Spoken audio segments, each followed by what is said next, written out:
ascertain who is who is when that document is released. And please, it's not about Atiku Abubakar. It's about the integrity of the seat of the office of the President of the Federal Republic of Nigeria. And this is a cry for all Nigerians.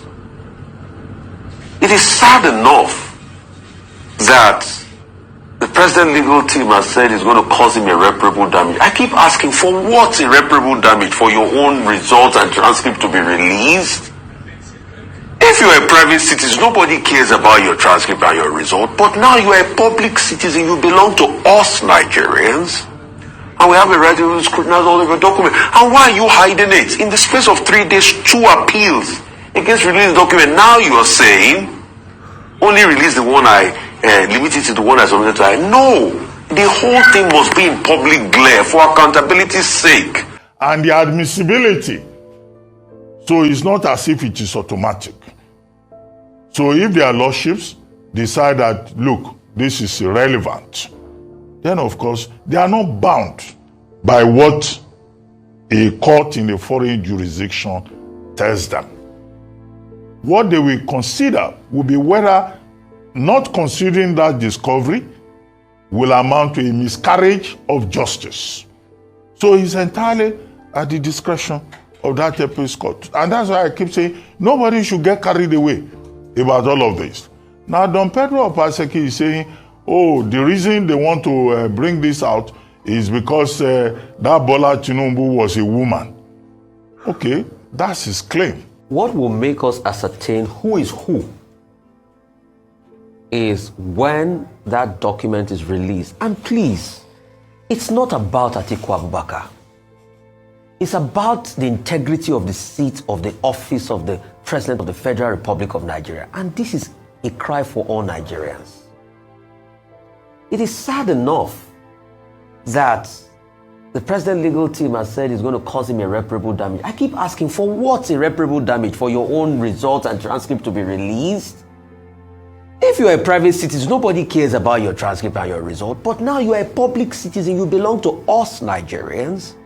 And we have a right to scrutinize all of your documents. And why are you hiding it? In the space of 3 days, 2 appeals against releasing the document. Now you are saying, only release the one limited to the one I submitted to. No, the whole thing must be in public glare for accountability's sake.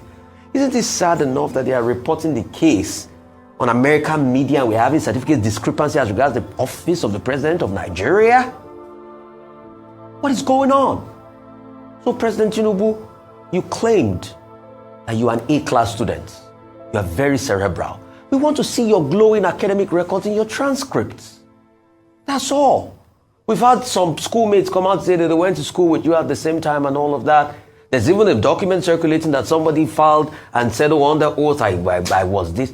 Let's see the glowing academic records you claim you have, pure and simple. Because this is the seat of the office of the President of the Federal Republic of Nigeria here. So when there are people that say they need a document, I think you should be wholeheartedly release it to them and the whole document so that they can see everything, not just limited it to some. Because this is getting shocking by the day. This should be a no-brainer.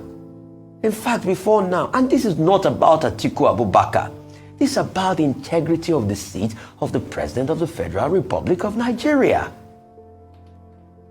CSU claimed you came there, you graduated from there. So, hey, why is your school documents and credentials a problem? Why are you having 2 appeals to block them? What's going on? Waiting they happen.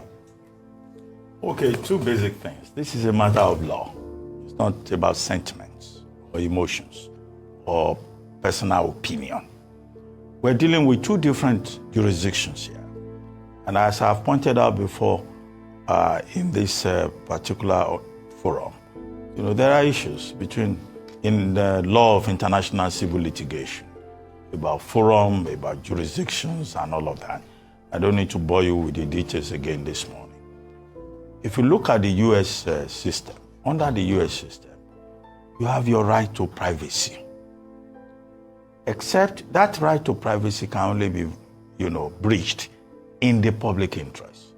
the U.S. is not in a position, whether it's the district court of the Eastern Division or whatever division, to determine the public interest of Nigeria in this particular case. So what Tinubu's counsel have done is to simply say that, look, he has a right to privacy, which is respected in the U.S. jurisdiction. He has not said don't release the records, but he's saying, look, limit it to the diploma, which is relevant here. Because according to his counsel, what was declared in the INEC form is the diploma. So just restrict it to it. After all, I imagine that what they are saying is that it's not Atiku Abubakar that paid the school fees. So if he paid his own school fees, he is entitled, as a matter of right, to his own academic records. Okay? That's one point that is very clear. But we wait what Judge Maldonado, would decide at the end of the day.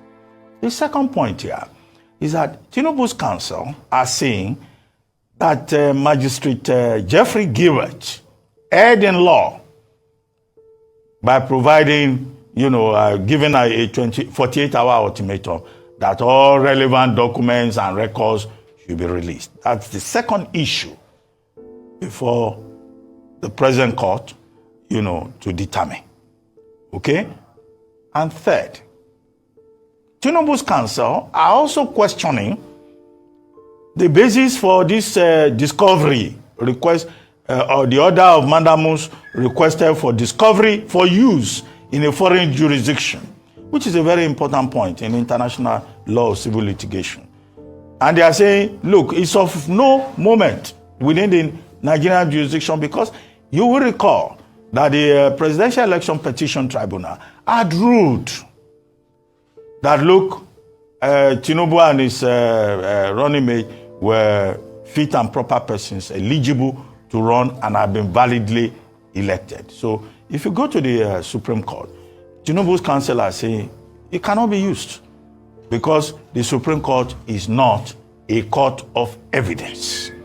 You are required to have front-loaded your evidence and pleadings at the lower court. So this is the situation, but let us not prejudge what the court will come up with. But what Tinubu's counsel, what they have done within the province of the law is, perfectly within their rights to do so. Okay? The critical issue that they have also raised is a point about whether whatever discovery comes out of this can be used in a court of law in Nigeria. Now, the major point that Don Pedro Obaseki made was that, look, the Supreme Court of Nigeria, if it is confronted with, compelling facts, may consider fresh evidence. I have made this same point on this platform, that this will be under exceptional circumstances, and the judgment in that regard is left to the Supreme Court, that will consider the weight of the evidence, the relevance of it, and the admissibility. So it's not as if it is automatic. So if their lordships decide that, look, this is irrelevant, then of course they are not bound by what a court in a foreign jurisdiction tells them. What they will consider will be whether not considering that discovery will amount to a miscarriage of justice. So it's entirely at the discretion of that appeals court. And that's why I keep saying nobody should get carried away about all of this. Now, Don Pedro Obaseki is saying, the reason they want to bring this out is because that Bola Tinubu was a woman. Okay, that's his claim. Nobody has established that. So let us wait for the discovery first before we begin to jump to conclusions. And this is not new. Barack Obama, when he was seeking to be president of the United States, there were issues, similar issues. The Republicans wanted his academic records. He found himself in this same situation. And he said, no, his privacy should be respected. People who did not pay his school fees should not come and be asking for his academic records. It was the same with President Trump. It was the same thing with President Bush. They have something in the US they call Family Educational Rights and Privacy Act, FEPA. It is under that, that these persons argue that access to a student's records can be limited. If you didn't pay my school fees, don't come and say, bring all the records. So in other words, Tinubu's counsel have not done anything that is extraordinary. What Bush, Trump, and Obama pleaded was that, look, this was opposition people trying to do mischief. And it is precisely the same line that Tinubu's counsel have told. They are saying this is busybody, a fishing expedition by opposition people. So within the province of law, these are the issues that will be considered, not sentiments. This is the gravamen of the matter, in my view.